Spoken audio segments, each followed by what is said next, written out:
হ্যাঁ, বাপরে বাপ, একদিনই এমন নদীতে পানি বেড়ে গেছে। এভাবে বাড়তে থাকলে তো দুদিনেই মাঠ ঘাট সব পানিতে একাকার হয়ে যাবে।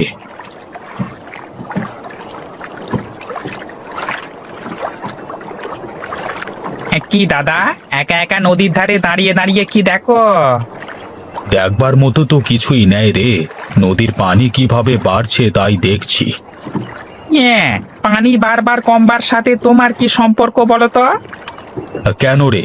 নদীর পানি বেড়ে গেলে তো তোর মজা, কিন্তু আমাদের মতো যারা চাষবাস করে খায় তাদের কি দুর্ভোগ, সে কথা কি একবারও ভেবেছিস? বলি, নদীর পানি বাড়ে বলি তো তোমাদের চাষ করতে আরো সুবিধে হয় দাদা। তুই যা বুঝিস না তোকে তা বোঝানো যাবে না, বুঝলি? হ্যাঁ, সত্যি কথাই বলেছো দাদা।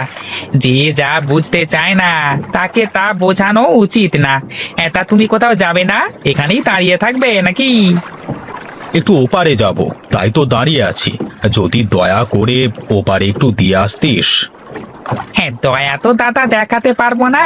যদি তুমি পয়সা করি দাও তাহলে তোমাকে ওপারে রেখে আসবো, আবার নিয়ে আসবো। তা না হলে কিন্তু দাদা এই রাকেশ মাঝি তোমাকে পার করবে না। ঠিক আছে ঠিক আছে, তাই হবে। চল চল, একটু ওপারে দিয়ে আসবি, চল দেখি।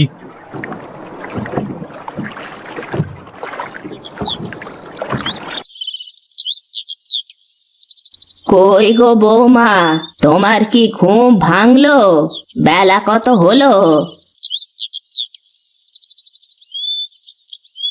এ কি মা, আপনি কেন উঠোন ঝাড়ু দিচ্ছেন?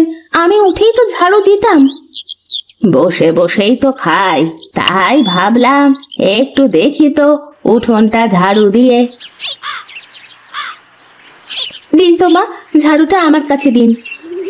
না বৌমা, আর তো এইটুকুনি আছে, ও আমি আস্তে আস্তে ঝাড় দিয়ে দেব। তুমি যাও, গিয়ে রান্নাঘরে গিয়ে জল খাবারটা করো দেখি। ঠিক আছে মা, আপনি তাহলে এইটুকু ঝাড়ু দিয়ে রান্নাঘরে আসেন, আমি গিয়ে রান্না চড়াই, কেমন?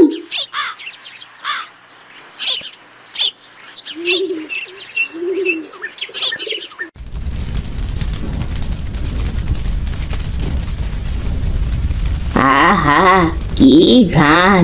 বাইরে থেকেই বোঝা যাচ্ছে যে বাড়িতে ইলিশের পাতুরি রান্না হচ্ছে। আপনার ছেলে তো ইলিশ ছাড়া কিছুই বোঝেই না, শুধু ইলিশ খাই করে। জানো বৌমা, ছোটবেলায় প্রীতম যখন আমার পেটে, তখন তোমার শ্বশুর মশাই খালি ইলিশ এনে এনে আমায় খাওয়াতো। আমিও না ইলিশ বাদে ভাতই খেতে পারতাম না। এজন্যই তো আপনার ছেলেও ইলিশ পেটুক হয়েছে, তারও তো ইলিশ ছাড়া খাওয়াই হয় না। বলি, পাগলটা কখন বাড়িতে ফিরবে, কিছু কি বলে গেছে নাকি? না মা, কিছুই তো বলে যায়নি, দেখলাম খুব ভোরে উঠেই চলে গেল। কখন যে কোথায় যায়, কি করে বেড়ায়, কাউকে তো কিছুই বলে না।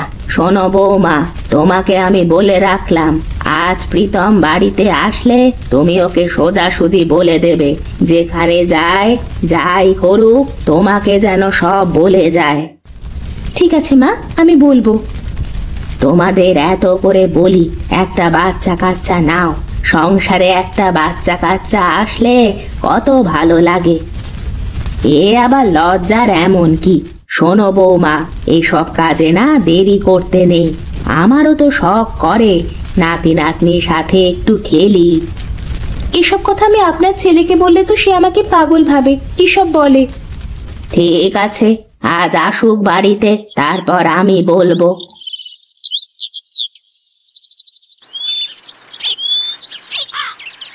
এ কি, সুজয় হরিহর কাকার সাথে এমন করে কথা বলছে কেন?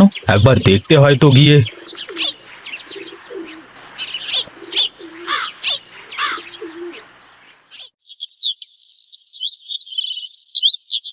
কি হয়েছে কাকা?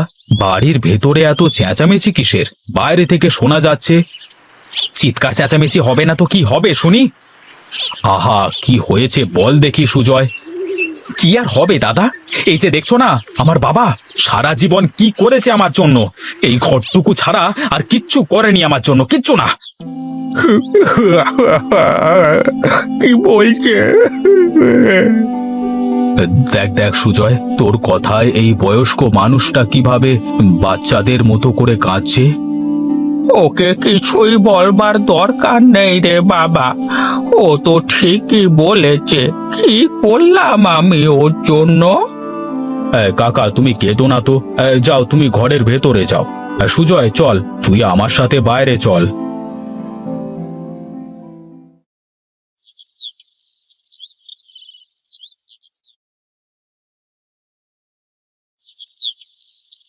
আরে বয়স্ক মানুষদের সাথে কেউ এভাবে জোরে জোরে কথা বলে? পাগল ছেলে।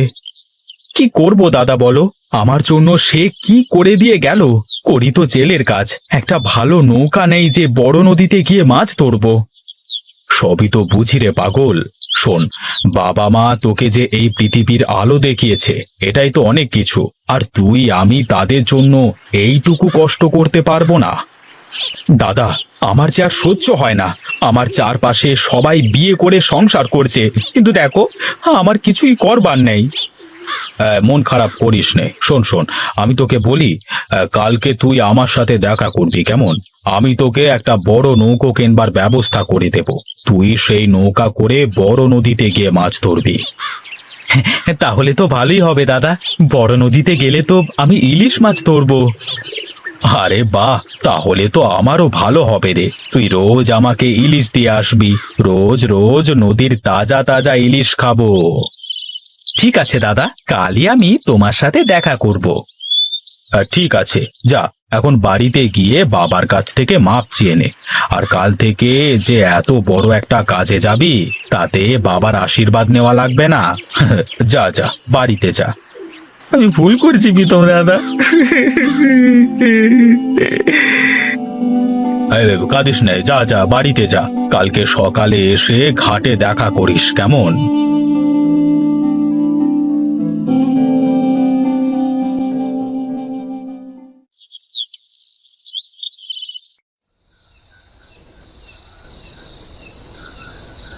কি গো, আজ এত চুপচাপ কেন? তুমি তো কোনো সময় এমন চুপচাপ করে বসে থাকো না। কি করব, তুমি তো সারাদিন কাজে কামে বাইরে থাকো, আমার তো ঘরে একা একা থাকতে হয়। কেন, বাড়িতে তো মা আছে। তুমি মায়ের সাথে কথা বলবে, গল্প করবে। প্রয়োজনে তুমি তার ঘরে গিয়ে তার সাথে থাকবে।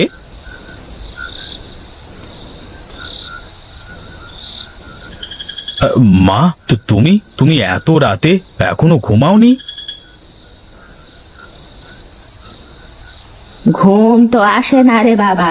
তুই এই যে বলছি বৌমাকে আমার সাথে গল্প করতে, আমার সাথে থাকতে বলি, এভাবে কতদিন?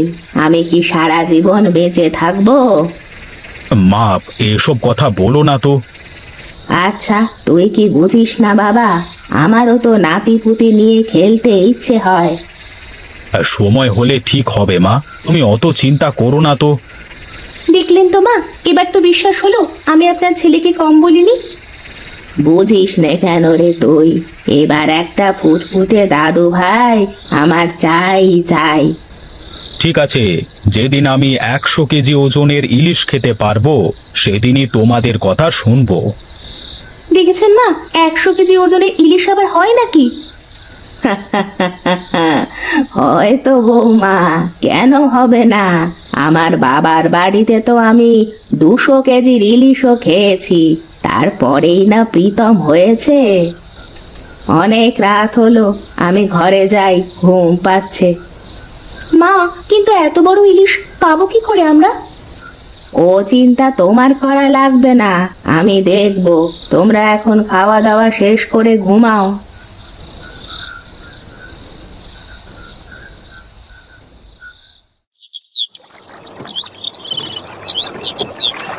দাদা, আমার তো বিশ্বাসই হচ্ছে না যে তুমি আমাকে এত বড় নৌকা দিলে।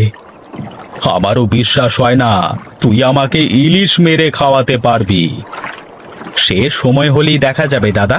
আমি বলি কি, তুমি আমার সাথে চলো, তাহলে দেখতে পাবে।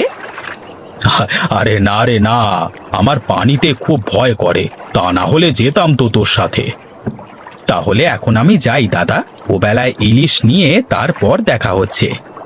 ঠিক আছে, সাবধানে যা, আর সাবধানে ফিরে আসিস কিন্তু।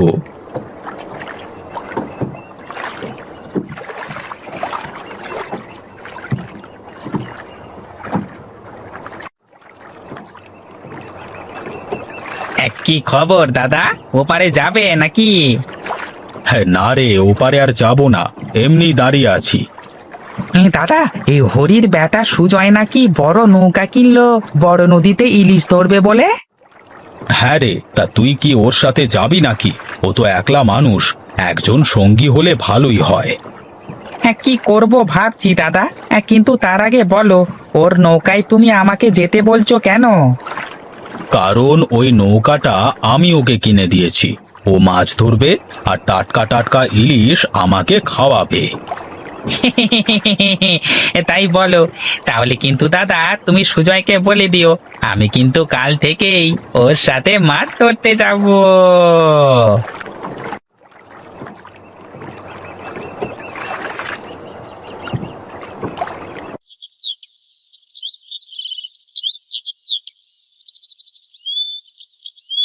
প্রীতম দা, আরে ও প্রীতম দা, প্রীতম দা।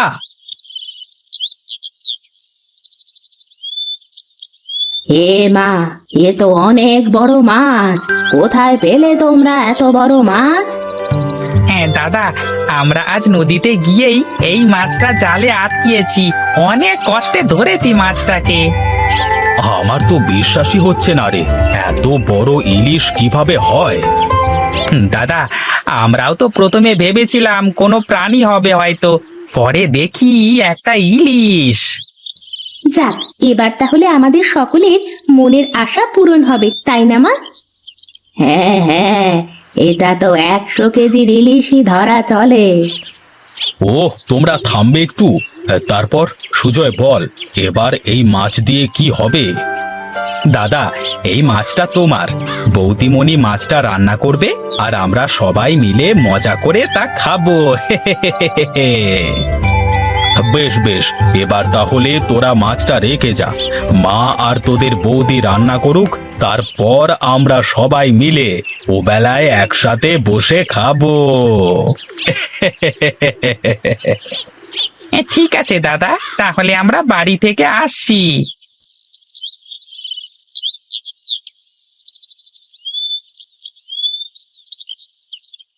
দেখলেন তো মা, এত বড় ইলিশটা বোধহয় শুধুমাত্র আপনার ছেলের জিদের কারণেই হয়েছে, তা না হলে কি আর এত বড় ইলিশ হয় কখনো?